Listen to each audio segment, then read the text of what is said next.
Hello everyone. Today I'm going to be interviewing my brother Brody to see what it was and ask him what it was like growing up with an autistic sibling. Hi, I'm Brody. I'm going to ask you the following questions, Brody. The first question: memories when young, growing up with me and me not wanting to interact with you. Like specific memories or just how things were in general? Either one. Getting to do anything with you was a struggle. I would say sometimes even now it's still a struggle. I know that you don't really want to do a lot with us a lot of times, and that you kind of want to do your own thing. But as kids, you really wanted almost nothing to do with me most of the time. I mean, a lot of the times what we would do is our memories together as kids come down to mostly vacations because we were somewhere different, so it kind of got you out of your shell. There was things like when we would go on the go-kart together. I mean, it was funny because you actually would go with me, and we had the fun memory of flipping that go-kart. Yeah. Don't forget the ski mobiles. Oh, that's right. Yeah, because I used to pull you on the sled, and then after that you started pulling me on the sled. So Blake learned how to drive a snowmobile actually very well just from watching me, and he was a natural right away, that was a really cool moment as an older brother, is that watching Blake get on a snowmobile, and it was no issue for him at all. And it's funny because I've had go-karts, I've had dirt bikes, and the snowmobile was something that was very hard for me to get used to driving for some reason. It just did not come natural, and Blake got right on it and no issue at all. It was like he'd always ridden it. Any other memories that you can think of? I mean, a lot of the times a lot of the memories was a lot of a fight because I was trying to force you to do things just so that way I had some interaction with you. And I think that's why a lot of the fighting happened, because we didn't see eye to eye on a lot of things, and as a kid I didn't really understand what was going on. I just wanted a brother to play with me. And I can still the memories are fragmentary, but I can still remember the parts of so much frustration and despair and anger, all coming from no one understanding what was wrong with me at the time. Well, it's not that there's anything wrong with you. It's just that you experience things different. Yes. Any other memories that you can think of? We still would play video games together. Yeah, but that still was a force. I mean, yeah, trying to get us to play together was tough. What was your favorite game we played together as a kid? I'm can't really remember. Do you remember the Lego Star Wars games? Those games were fun. Yeah. What about non-video game related? I'd probably say the go-kart. The go-karts. Yeah, the go-kart was really fun. Yeah, though we would play. We occasionally did play baseball. Baseball. In the yard. I don't really remember playing baseball that much. I know we played a lot of football. Oh. Which I know Blake loves football. Don't forget the don't forget the trampoline. Oh yeah! Wow, completely forgot about the trampoline. Yeah, I mean we didn't do as much, I would say, as typical brothers would have together. I think because Blake was very tough to want to get to do things with.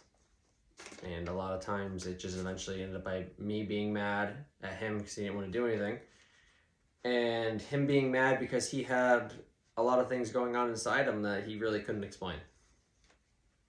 Or knew how to handle. That too.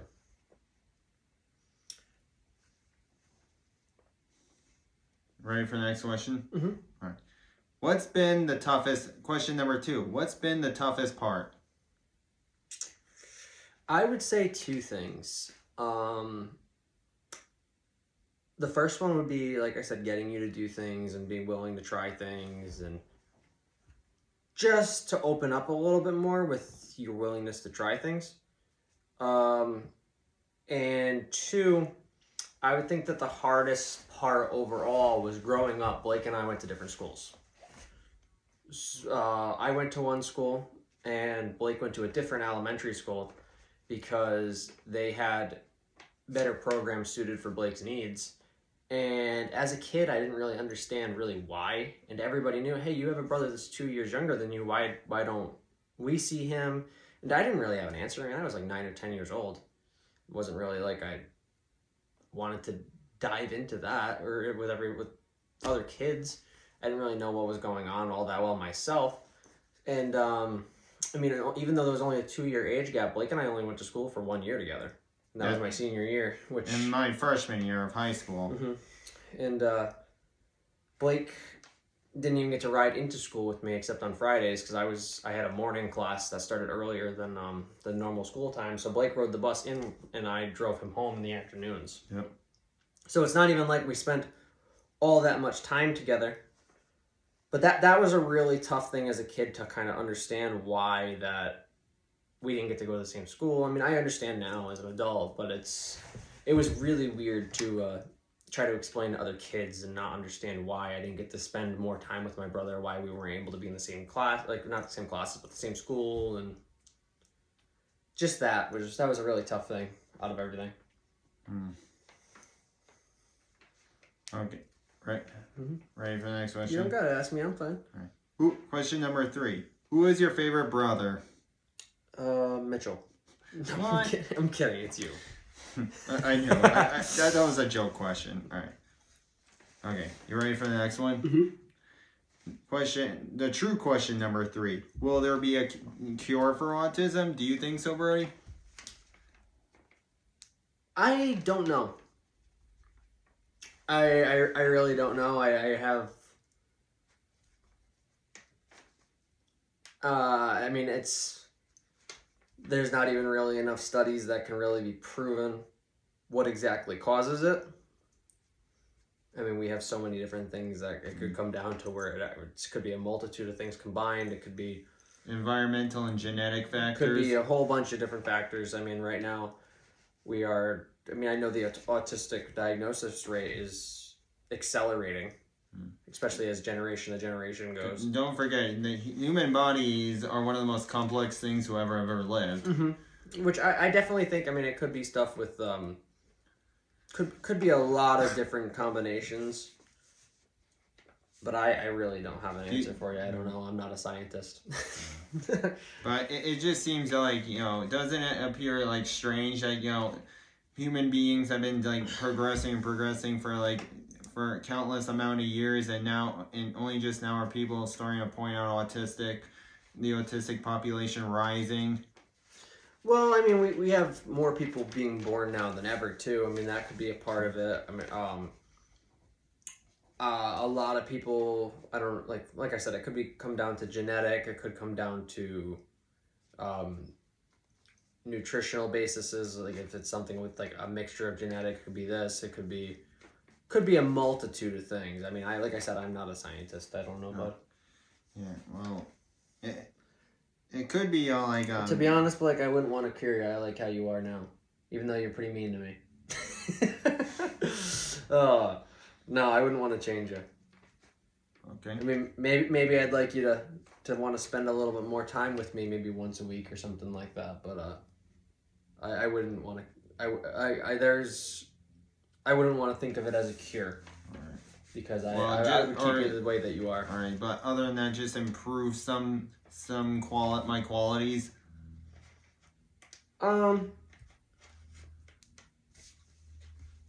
No, I wouldn't want to do anything like that because I wouldn't want to. I like I said, if we could change your willingness to try new things and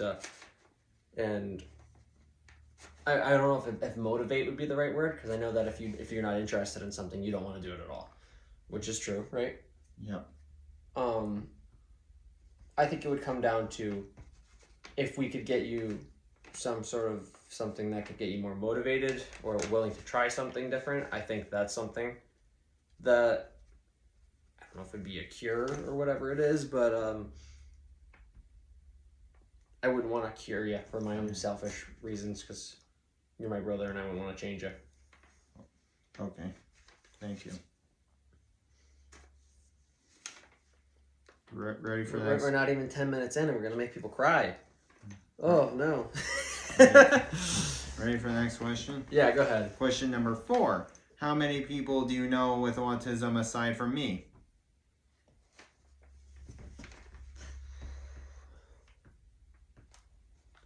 Throughout my life, or just like that I know personally. Throughout your life, either or. Um, I mean, I know a lot of people with like acquaintances that like people that have special needs in their family, or not special needs, but autism in their family. Mhm. I don't know a ton of people, but I know, like, personally, I mean, I should say, but I do know of people that are close to the family, and that people I know that have siblings that are. I don't know exact numbers though. I've never really tallied it up. But you have spent time with them before. Yes, no, I got definitely I have. Should we mention the names on No, here? no names. All right. So, ready for the next question? Mm-hmm. All right. Question number 5. Do you notice anything in particular that made any changes to me, like focus? I know when you're taking your TB12 pills, you were doing really well, and I know that they discontinued them. Tom Brady, if you're watching this, come on, get back on that. This kid was doing great. I do have to say that when you are working, you do seem like you're more focused and you're more determined, that you have something you're striving for. But I will say that when you're doing cranberry harvest, that your focus diminishes, because like anybody, you need rest periods, you need a like mental recovery day. I've always said that I think that I could get 4 10-hour days better out of you than 5 8-hour days.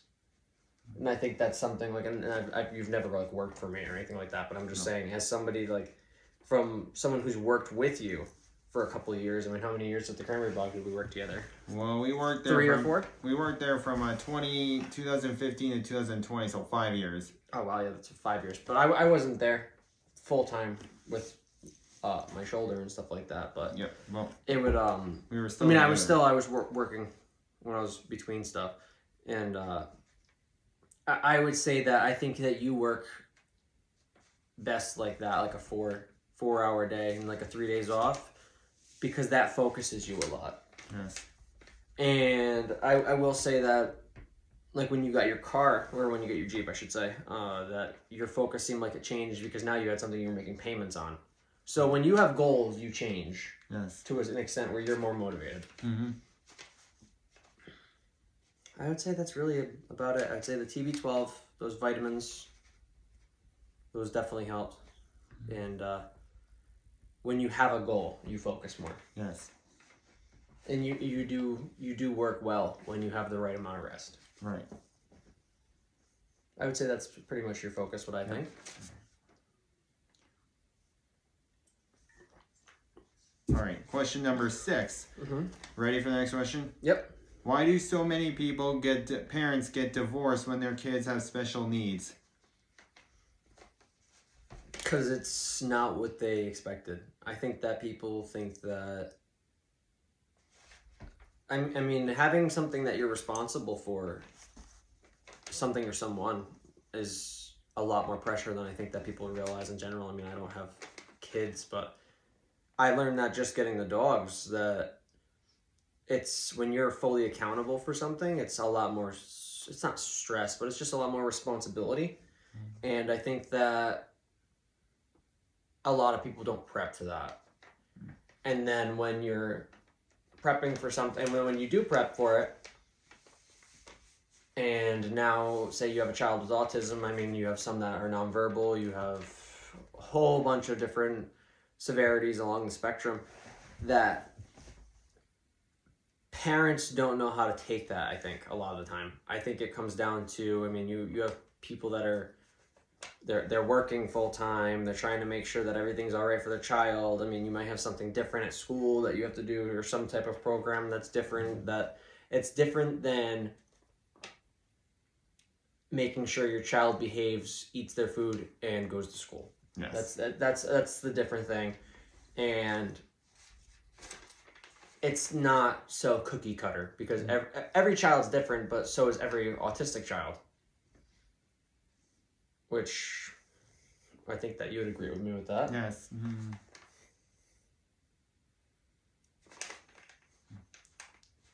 Ready for the next question? Yep. Was this number 7? Yes, number 7. What? Well, I'm not sure if you already asked this or not, but if I ask you this or not, but question number 7. What you said when other kids asked you about me? Like I said, I was really young, so I didn't understand really why you went to a different school. I just said that you went to a different school, and that I didn't really know really why, to be honest. I mean, I don't really know if I knew that you had autism until I was 9 or 10. So, and I didn't know what it was. I mean, I was a kid. I didn't pay attention. I too never understood why I never went to school with you, and I didn't know why acted so different compared to the other kids I was surrounded by in school until I was 10 years old and I watched a documentary about Temple Grandin. And that's when my parents, mom and dad, broke the news to me that that's what I had, autism. That's when they told you? Yeah, I didn't know that. That's what I remember. Side note, one time Blake headbutted me on accident, and he headbutted my temple, and he told me to chill out, Temple Grandin. Yeah, I remember that. We were at Guitar Center, Center. Yeah, he ran headfirst right into the side of my head. I'm like, you hit my temple, and he's like, cut it out, Temple Grandin. Yeah, I still remember that. I think that's your best quality, Blake, is that you are so funny. And that's the one thing with your blogs that I really wish could come across easier. Because you have been so funny for your entire life. Yeah, I mean, you've been mean, but you're funny. Yeah. Like brutal humor. No, not brutal humor. No, I'm just saying that you're mean. And then when you're not being mean, you're funny. Because, I mean, there's times where you're out to hurt people's feelings sometimes, but that's not everything. Not intentionally. Oh, yeah. I mean, sometimes you're just so funny that it's crazy. Yeah. I mean, I remember all of us choking at dinner laughing so hard because you were just being funny. Just trying to make us laugh. And we were all we couldn't hold ourselves together. You have any other questions? So, just one more I recently came up with that I didn't put down. What do you think about me as a person in general? As a person? Yes. What do you mean as a person? Like how I am entirely, your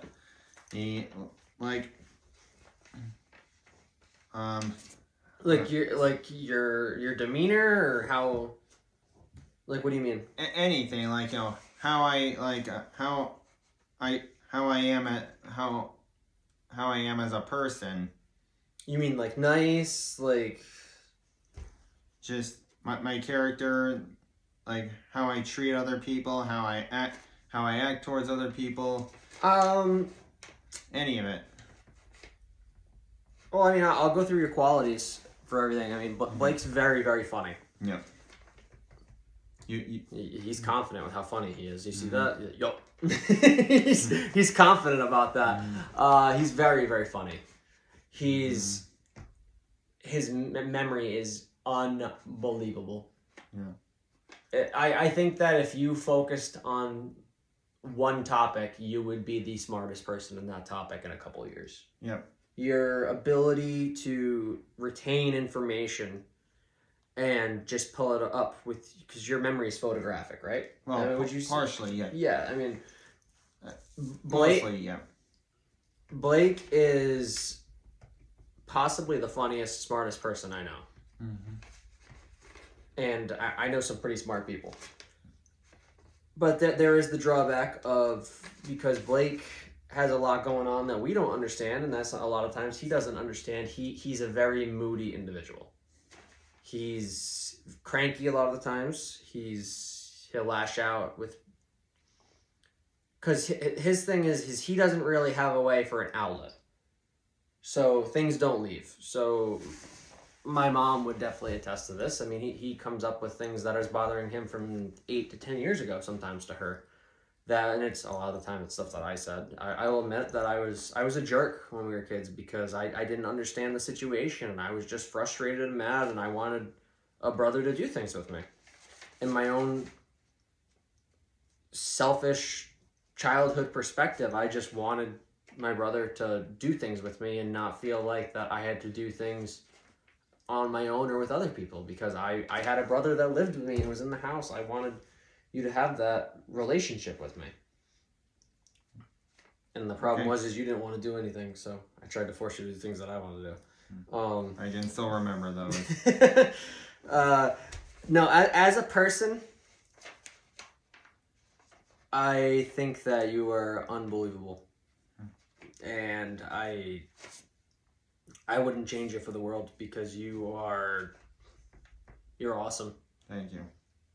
And it's really funny because I remember when I was out of work for my surgeries and I was still driving you to work, and I remember it was one corner right before the last corner before work, and Blake wouldn't say a word to me, but the only thing he would say to me is at this corner we'd take it and it would be the same dialogue every day. I'm sorry I didn't talk to you much today. I just didn't have anything to say. And I thought that was so funny.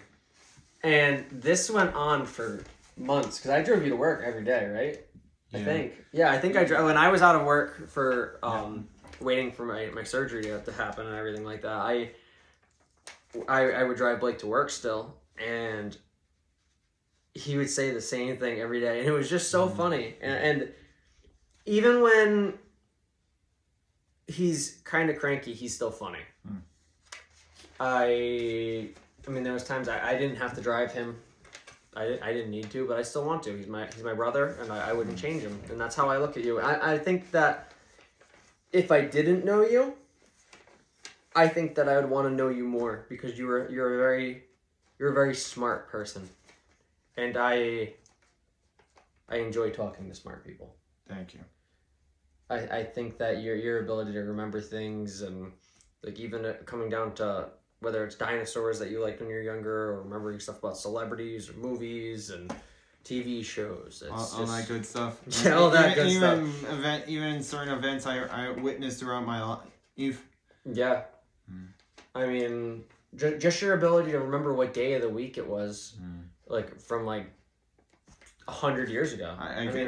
What day of the week were you born on? August. I was born on a Tuesday, and then I was a Wednesday, right? Yeah, you were a Wednesday. You were supposed what day of the to week be. Was my what day of the week was my birthday last year?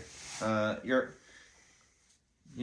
birthday last year was on a Sunday. Okay. And my birthday's August 27th. Yep. Just so that way, if anyone wants to pull that up. August 27th, 2023 was a Sunday, apparently. You were supposed to be born on September 8th, 1997, which would have made you a Monday. And I was supposed to be born on August 27th, 1999, which would have made me a Friday. Mm-hmm. But you were almost 2 weeks early, and I was 3 days early. Yeah. Another fact about Blake and I was born at 11:13 p.m. He was born at 11:13 a.m. Yeah, I'm a daytime person. I'm not really a good morning person. I am not sure if I'm even a person sometimes, to be honest. You're more of a... you sometimes remind me of a nighttime person. Like you're like kind of a nocturnal person. You're a night owl. Any other questions you got for me? I think that's good for today. Can I ask you a question? Sure thing. How would you say that I have been as a brother to you? Listen, I don't pull any punches. I know that there was points that I was not a good brother to you, and I'll admit that. I will admit you did not really have very much patience with me at certain points when we were growing up. Yeah, I will admit that 100%. I do know it came out of more of frustration and hurt rather than hatred, pure hatred or anger. hatred, and you did regret it shortly after. I've never hated you ever. No, No, I've never hated. I never hated you either. All right, I don't know. There's some things I did that really pissed you off a few times. No, I've never hated you, Blake, at all. I'm honest. I have never hated you. And I know that we haven't had the best relationship at points, and I would say our relationship didn't really improve until we were adults, right? Well, around that time. I would say I don't think that you and I really had like a decent relationship until what? I was 20, 21 years old, and you were like 18, 19? Well, around the time I graduated high school. Yeah, so I would say probably around when you were 18 years old. So right around when I was 20. We didn't really have a very good relationship at all. I mean, we didn't even really act like brothers all that much. No. We just acted more like roommates that had the same parents. That's probably the best way to explain it. Yeah. And I mean, that part I would change. I wouldn't change a lot with how you and I are, but that I would change how I approached it now. I wouldn't be as angry. And I wish I could have understood myself better when I was little. Well, that's not your fault. And handle the way I handled it better. Yeah, that's not your fault at all. That's not something that you're really in control of. I mean, but listen, some of the lash outs that you had, were so funny. Can I give an example of my favorite? Sure. My favorite lash out that Blake ever had. What were you in? First grade? Second grade. So Blake was in second grade. They changed their classroom jobs, and Blake found out what you weren't line leader. No, I wasn't. Yeah, so somebody else became line leader? Yeah. So somebody else became line leader.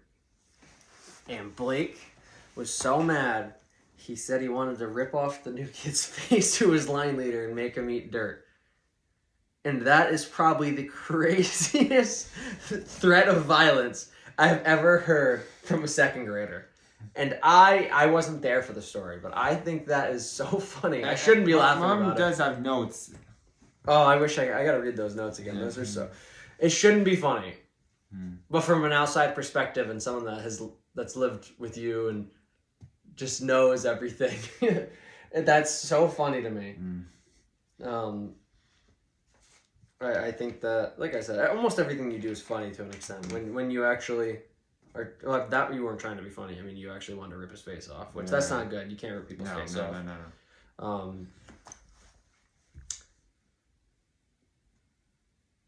But yeah, I know a lot of things have been a battle between us, and I know that your blogs have come up where, yeah, the sibling does at random points take another parental role, like whether it's conscious or not.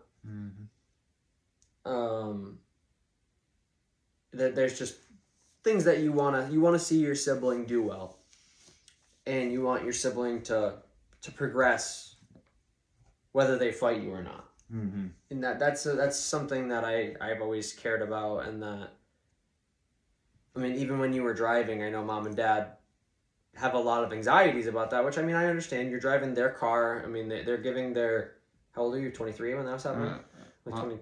I was 23 when I officially started driving on the road. Yeah, so I mean, they have their 23-year-old son who, they were told when you were a kid that you weren't even going to graduate high school. You were going to get a certificate of attendance. Just the way that to see how you've progressed is incredible, dude. And I mean, there's not many things I can give myself credit for. I think that Mom and Dad have done a lot that they can get credit for. But I mean, I also have to say that there's a lot that you deserve credit for. I mean, you've overcome so many things. And I'm mostly complimenting you because now you're bigger than I can and you can beat me up. No, I'm kidding. No, I'm kidding. But no, you've addressed it a little bit with your blog in the past, and I agree that to an extent I got like a parental role, but not really. I never wanted to be like the boss of you. I just wanted to see you do better. I understand. You have anything else to ask me? Yes, I think that's it. All right. Well, Thank you for taking the time to do this with me, Brony. Of course. I mean, I really like your blog, and I want to see it do well. And I think that it's good for people to have my perspective. I mean, it's not like I'm really special along with the blog or anything like that, but I think that it's good to have different perspectives. And I know that you're going to be interviewing more people in the future, so Yep. I'm glad I can take the title as the first one. Yep. I can rub that in some people's faces. Yeah. But I think that it's definitely. I appreciate you interviewing me. Thank you. I think that's it, right? Yep. That's Read Blake's blog. and remember to share the stories when you're done. Yeah, like, share, talk about them with other people. Talk to Blake. He's awesome. Yep. Ask Blake to tell you what day of the week you were born on. I don't know how he does it. He's amazing. Well, all right. Take care, everyone. You want to turn off?